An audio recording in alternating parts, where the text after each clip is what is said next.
بسم اللہ الرحمن الرحیم۔ الصلاۃ والسلام علیکہ یا رسول اللہ وعلی آلک و صحابک یا حبیب اللہ۔ اللہم صلی علی محمد وعلی آل محمد صلی اللہ علیکہ یا محمد نور من نور اللہ۔ اللہ یجتبی الیہ من یشاء۔ اللہ تبارک و تعالیٰ جب کسی بندے کو اپنا قرب، اپنی محبت، اپنی عقیدت، اخلاص اور خلوص سے نوازتا ہے تو اس بندے کا تذکرہ ہر خاص و عام کی زبان پر ہوتا ہے۔ بعض لوگوں کے تذکرے اور قصے اور کہانیاں ہم کتابوں میں پڑھتے تھے، اور آج اس سوشل میڈیا کی وساطت سے اپنی آنکھوں سے دیکھتے ہیں۔ بہت سارے ایسے واقعات ہوتے ہیں، بہت سارے ایسے انسان ہوتے ہیں جو بظاہر لوگوں کی نظروں میں، لوگوں کے دلوں اور دماغوں میں ایک عام معمولی سا انسان بھی ان کو تصور نہیں کیا جاتا، لیکن رب کے ہاں ان کی بہت بڑی عظمت اور شان ہوتی ہے۔ ایسے تو کتابیں بھری پڑی ہیں واقعات سے۔ پوری دنیا میں کسی بھی مذہب کا کوئی بھی بندہ ہو، جب اللہ اس کو اپنا بناتا ہے نا تو اس کے تذکرے زبان عام خاص ہو جاتے ہیں۔ حالیہ دنوں حج کے دوران میں لیبیا کا وہ آدمی جس کی وجہ سے فضاؤں کی بلندیوں سے ہزاروں فٹ بلندی سے جہاز واپس آیا، ایک دفعہ، دو دفعہ، اور تیسری دفعہ پائلٹ نے کہہ دیا کہ اس آدمی کو لیے بغیر میں جا نہیں سکتا، یہ بندہ سوار ہوگا تو پھر جہاز اڑاؤں گا۔ اور پھر لوگوں نے دیکھا کہ اس جدید ٹیکنالوجی پہ بھی کسی کا کنٹرول ہے، کسی کے دل کی بات، کسی کے دماغ کی بات۔ اگر بندہ ٹیلی پیتھی کے ذریعے سے لوگوں کے دل و دماغ کو اپنے کنٹرول میں کر سکتا ہے، ان کو تبدیل کر سکتا ہے، تو خدا کے ساتھ جو قرب ہوتا ہے، جو محبت ہوتی ہے، کیا وہ ایسے ہی ہے؟ ایویں ہی ہے؟ اس کے اندر کوئی طاقت نہیں۔ اور دوسری مثال جو اصل مدعا میں بیان کرنا چاہتا ہوں، جن لوگوں کو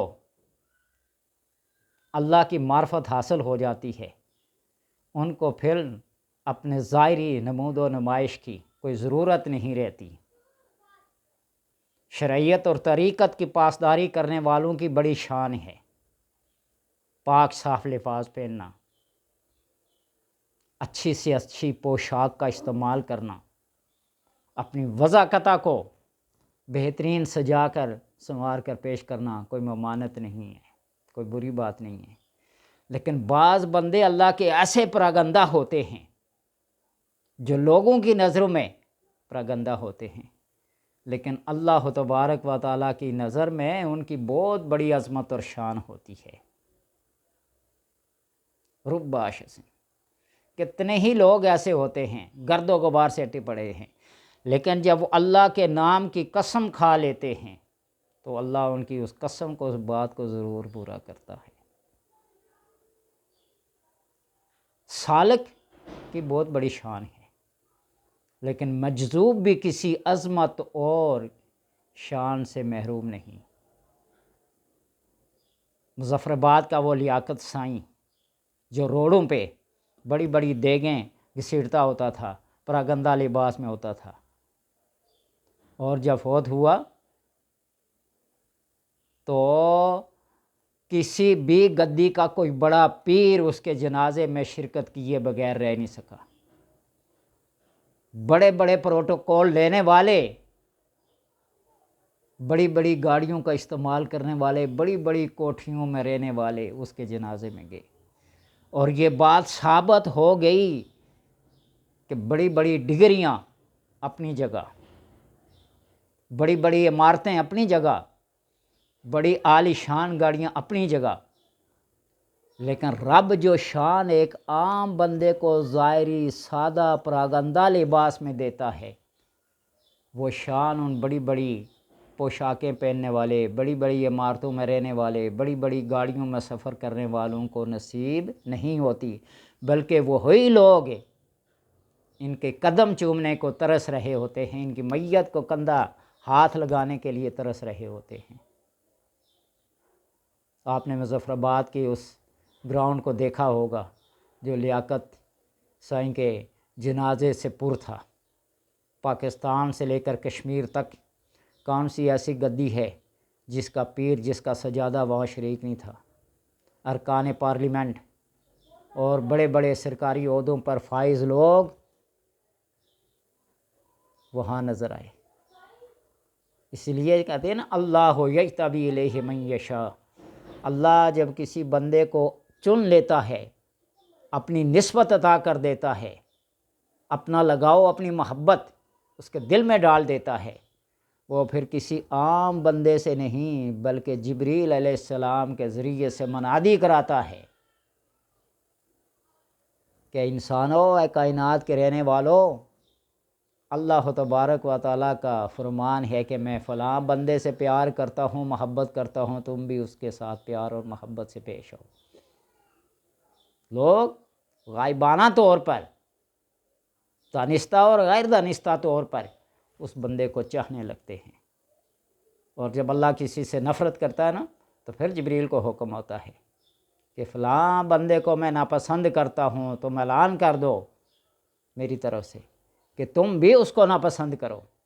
اللہ تبارک و تعالیٰ اسے غضب ہوگا، اس سے بچائے۔ اللہ کا پسندیدہ بندہ بننے کی توفیق عطا کرے، اس کا قرب، اس کی عقیدت، اس کی محبت اور اس کی مودت اللہ ہر ایک کے نصیب میں لکھے۔ وہ اعتراض کرنے والے جو کہتے ہیں یہ پراگندہ لباس، یہ خود اپنے لیے کچھ نہیں کر سکتے تو دوسروں کے لیے کیا کریں گے؟ بے شمار ایسی مثالیں ہیں، جو نہ ماننے والے تھے وہ بھی آج ماننے کو تیار ہیں۔ میں بار بار یہ کہتا ہوں کہ جب کسی اللہ والے کی نظر پڑ جاتی ہے نا، تو اس کی کایا پلٹ جاتی ہے۔ یہ میرے پاس کتاب ہے رسالہ کوشیریہ، اس حوالے سے بیان کر رہا ہوں کہ جو بھی لوگ حرمین شریفین کا سفر کریں وہ مسجد نمرہ، میدان عرفات اور حسن نمرہ مسجد کے اندر ضرور جایا کریں۔ وہاں اللہ کا کوئی نہ کوئی ایک ایسا بندہ ہوتا ہے جس کی نظر سے بیڑا پار ہو جاتا ہے، اس کی بگڑی بن جاتی ہے، وہ ایک نگاہ ڈالتا ہے تو سب کام بگڑے سنور جاتے ہیں۔ اس نگاہ کے اندر بڑی تاثیر ہوتی ہے، اس نگاہ سے پتھر پھٹ سکتا ہے، بکری ہانڈی تک جا سکتی ہے اور انسان قبر تک جا سکتا ہے نظر بد کے لحاظ سے۔ اور یہی نظر جب صاد ہو، نیک ہو، تو انسان کے دل کی وہ کثافت، وہ قساوت، وہ سختی، وہ شدت، وہ حلاوت اور شیرنی میں تبدیل ہو جاتی ہے۔ وہ دل نرم و گداز ہو جاتا ہے، صرف کسی کے نظر پڑنے کی دیر ہوتی ہے۔ منکرین کے لیے یہ کھلا چیلنج ہوتا ہے۔ موت سے انکار کرنے والے جب موت آتی ہے نا، تو وہ بھی اس کی تصدیق کر لیتے ہیں۔ برزخ کا انکار کرنے والے جب اس لمحے سے گزرتے ہیں، وہ بھی اس کی تصدیق کر لیتے ہیں۔ وہ دہر یہ جو رب کے وجود کو تسلیم نہیں کرتے، جب آن پڑتی ہے ان کے اوپر، وہ بھی اس کو تسلیم کرنے کے لیے مجبور ہو جاتے ہیں۔ تو اللہ سے یہ دعا ہے کہ اللہ اپنے ان پسندیدہ لوگوں میں شمار کرے جن کے بارے میں اللہ فرماتے اللہ یجتبی الیہ من یشاء، اللہ جس کو چاہتا ہے اپنے لیے خاص کر لیتا ہے، چن لیتا ہے۔ یہ چناؤ یہ پہلے دن سے ہے، ماں کے پیٹ کے اندر ان لوگوں کی سلیکشن ہو جاتی ہے، یہ سلیکٹ ہو جاتے ہیں۔ ان کی نیک بختی اور بدبختی، ان کا رزق، ان کی عمر، ان کی ہر چیز نوٹ کی جاتی ہے۔ اور اللہ پھر اپنے اسماء کا پرتاؤ تجلی اس انسان پہ اسی طرح ڈالتا ہے جو اس کی تقدیر میں لکھا ہوتا ہے۔ بس رب ذوالجلال سے یہی دعا ہے کہ اللہ تو بھی ہمیں اپنے ان پسندیدہ لوگوں میں شامل کر جن کے اوپر لوگ رشک کرتے ہیں کہ ایسی قسمت، ایسی زندگی ہماری بھی ہو۔ ایک ظاہری سادہ لباس میں رہنے والا، پراگندہ لباس میں رہنے والا، جب اللہ اس کو عظمت، شان اور بزرگی عطا کرتا ہے تو بڑے بڑے بادشاہ وقت اس کے قدموں کی خاک بن جاتی ہیں۔ ہمارے استاد محترم فرمایا کرتے تھے کہ ملتان کے اندر ایک مجذوب رہتا تھا، اور وہیں کسی نواب نے 2 بہنوں سے شادی کی ہوئی تھی۔ بڑے بڑے علماء، بڑے بڑے فقہا جا کے اس نواب کو تنبیہ کرتے، اللہ کا ڈر اور خوف اس کو نہ دے۔ وہ کہتا جاؤ جو اپنا کام کرو، احتجاجی ریلیاں جلاؤ گراؤ تک بات بنتی۔ ایک دفعہ ایسی ریلی جا رہی تھی، ایک مجذوب نے پوچھا کہ یہ کیا ہے؟ نے کہا تم کیا جانو یہ کیا ہے؟ اس نے کہا مجھے بھی شامل کر لو اپنی اس ریلی میں۔ بہرحال کسی صاحب نظر اور صاحب معرفت نے اس کو اپنی اس ریلی میں، جلسے میں شریک کر لیا۔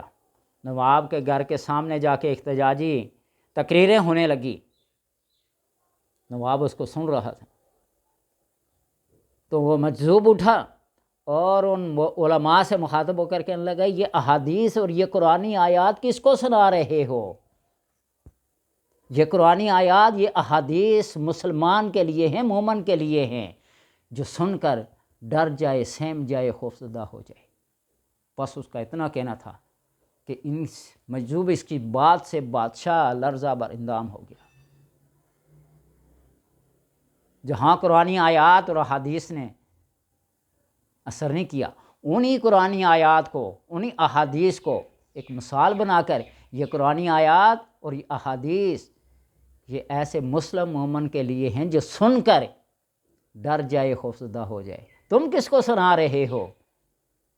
بس اس نواب کے کان میں یہ بات پڑی نا، توبہ کر لی، 2 بہنوں میں سے ایک کو طلاق دی اور ایک کو رکھا۔ بات یہ ہوتی ہے کہ جب اللہ کے نام کی یہ قسم کھا لیتے ہیں، کوئی ارادہ کر لیتے ہیں، تو اللہ ان کی اس بات کو پورا کرتا اور کرا دیتا ہے۔ اللہ تبارک و تعالیٰ سے دعا ہے کہ اللہ تو ہمیں اپنے ان پسندیدہ لوگوں میں، خوش نصیب لوگوں میں شامل کر جن کی زندگی پر بھی اور جن کی موت پر بھی اور اس کے جنازے پہ بھی لوگ رشک کرتے ہوں، ایسی زندگی عطا کر۔ اللہ تبارک و تعالیٰ سب کو نصیب کرے۔